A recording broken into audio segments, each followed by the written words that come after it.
Ladies and gentlemen, this swamp is retreating. They are self-deporting as we speak, with Trump's triumphant return just weeks away. Deep state resignations are pouring in, including, as of today, the resignation of FBI Director Christopher Wray. We're going to look at what his resignation really means, not just for the inevitable dismantling of the FBI, but what it means for the rise of a new America, a full, victorious MAGA nation that promises to stand strong for generations to come. Hey gang, it's me, Dr. Steve, your patron professor, here to celebrate that dawning of a new golden age that you made possible on November the 5th. So if you want to stay informed on all the latest happenings in the rise of a new conservative age, you know what to do.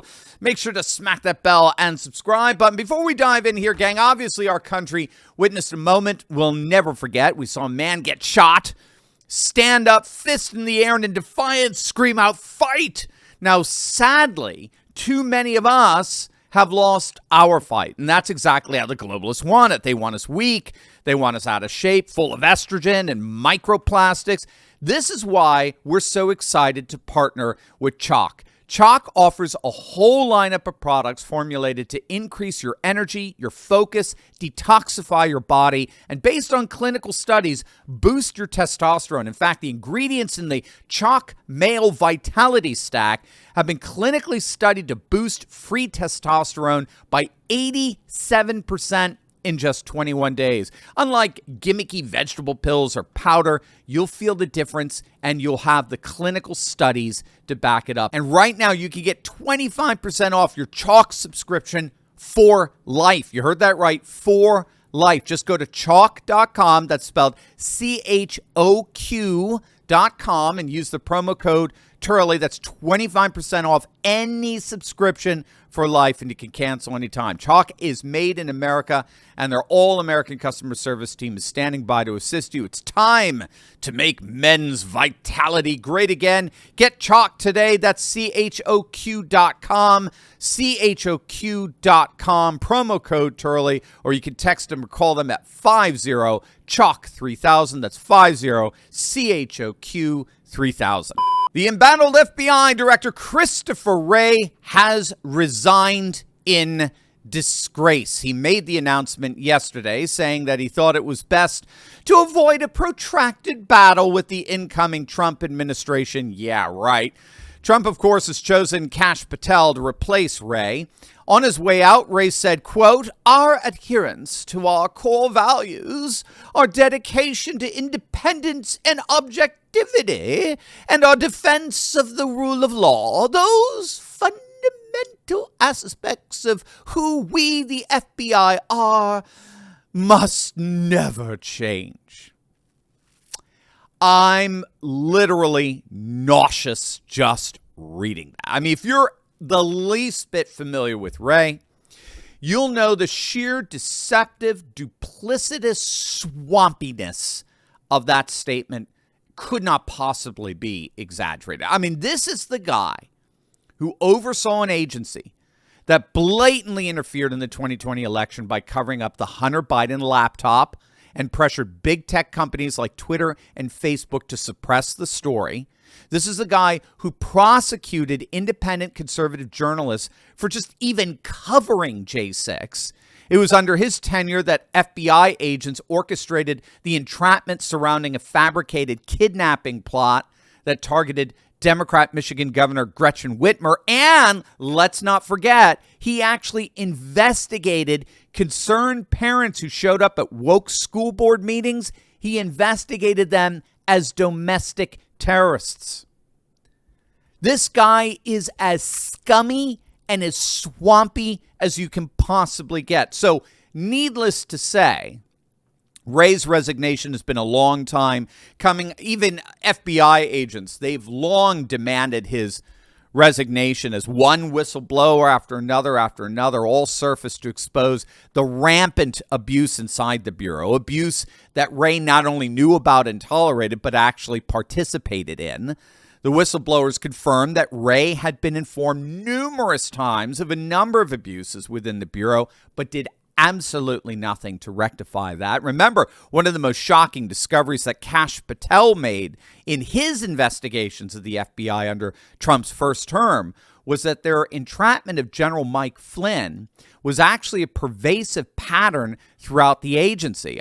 He discovered this before even the whole Gretchen Whitmer saga came out. And in fairness, that happened before Wray took over as director of FBI. But it points to this pattern. This one of these more nefarious developments within the FBI is in terms of how their promotion practices actually encouraged agents to entrap victims and fabricate crimes. The only way for agents to advance through the hierarchy of the bureaucracy is to lead successful investigations and busts. And agents found that the easiest way to do that was to actually concoct and entrap victims like General Mike Flynn or some of the J6 protesters. So the FBI is actually encouraged to entrap American citizens who basically are going about their business. This is the stuff that Kash Patel discovered in his investigation of the FBI as the deputy intelligence director during Trump's first term. So he's going to absolutely tear that place apart when he gets there. According to whistleblowers, Christopher Wray was all for that. And he basically poured gasoline on that entrapment fire. Remember, Wray is actually the one that the Department of Justice officials blamed for the Mar-a-Lago raid. When the deep state recognized that things were not, things were not going so well for the establishment after that insanely ridiculous and foolhardy raid, public opinion completely boomeranged against them on that. But after they found that out, Department of Justice officials actually threw Wray under the bus. They said that the final decision to greenlight that raid on Mar-a-Lago rested with the FBI, not the Justice Department. So they actually blamed Christopher Wray for that raid. I'm sure he was at the center of it, but I'll bet my mortgage he wasn't the only one involved in greenlighting it. But regardless, Trump made it absolutely clear he was going to fire Wray on day one of his administration. And Wray, rather than fight it, as he put it, read the writing on the wall, and he is now officially gone. President-elect Trump, of course, praised the resignation, although I think he might feel a bit cheated out of having the pleasure of firing his ass. Trump wrote, quote, "The resignation of Christopher Wray is a great day for America as it will end the weaponization of what has become known as the United States Department of Injustice." I just don't know what happened to him. Remember, Trump actually appointed Christopher Wray. "We'll now restore the role of law for all Americans. Under the leadership of Christopher Wray, the FBI illegally raided my home without cause, worked diligently on illegally impeaching and indicting me, and has done everything else to interfere with the success and future of America. They have used their vast powers to threaten and destroy many innocent Americans, some of which will never be able to recover from what has been done to them." And so as far as President Trump is concerned, Wray is more responsible than anyone else for transforming the FBI from a law enforcement agency to Soviet-styled secret police. And the fact that that deep state totalitarianism is just coming crashing down in front of our eyes reminded me of an excellent article that just dropped from Glenn Reynolds of Instapundit. And he develops this notion that the establishment is basically being washed away by what he calls a preference cascade. It's a fascinating article, and it actually points to something that we've been talking about for a couple of years on this channel now called tipping point theory, which I'll get into in a sec. But Reynolds writes this, quote, "What happened? It's like a spell broke. Since November's election, or re-election of President Trump, the woke is going away. And all sorts of problems are resolving themselves. But why?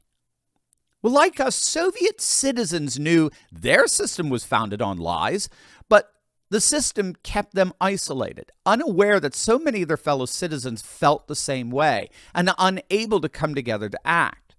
This technique, used by totalitarians of all sorts, is called preference falsification, in which people are forced to profess belief in things they know not to be true. If the powers that be are good at it, virtually every citizen can hate them and want them out, but no one will do anything because every citizen who feels that way thinks they're the only one, or one of a tiny number. Now, let me stop there because we've talked about a very similar phenomenon on this channel. It's a process that Soviet scholars call hypernormalization. It's a term derived from studies of Russian citizens' dispositions and inclinations towards the end of the Soviet experiment. And what scholars found was that by the 70s and 80s, as the Soviet Union was beginning to wane, the vast majority of Russians knew that their system was totally corrupt and intellectually bankrupt. They knew they were being lied to by their leaders, and they knew that their leaders knew that they were lying. But, and this is key here, even though everybody knew everyone was lying, they nevertheless pretended to accept those lies. In other words, the lies basically became the social capital of society to such an extent that citizens had no other possible conception of society other than lies. So that's what's called hypernormalization. It's a fraud that has, in effect, been normalized. Everyone knows the powers that be are corrupt fraud, but they put up with it because they've been so conditioned by the corrupt regime to see that lie, those lies and that fraud as the only possible political reality. They simply can't imagine an alternative to that. So Glenn Reynolds is citing something very similar to this with preference falsification, where we're all forced to run around professing things we obviously do not believe.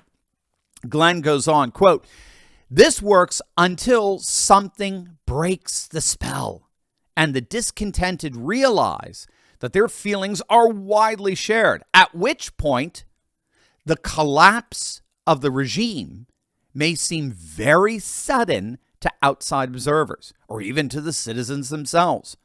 One scholar calls this sudden change a preference cascade, and I believe that is what's happening here. In America, the left spent years bullying people into accepting woke ideas on race, gender, and politics. There's considerable reason to believe that a majority of Americans never accepted these ideas, but between constant media repetition and the risk of being mobbed and canceled if you disagreed with them, most people for years were afraid to stand up. But two things put a stop to that. One was Donald Trump's election. The other, and the two are interrelated, was Elon Musk's purchase of Twitter, now X, which is now a free speech platform with roughly equal representation of Democrats and Republicans. Both had the effect of blowing up the lefty bubble and letting people realize that they, not the woke, were the actual majority. And as a result, the whole thing implodes. The whole hypernormalized system that operated by preference falsification completely collapses, like a house of cards.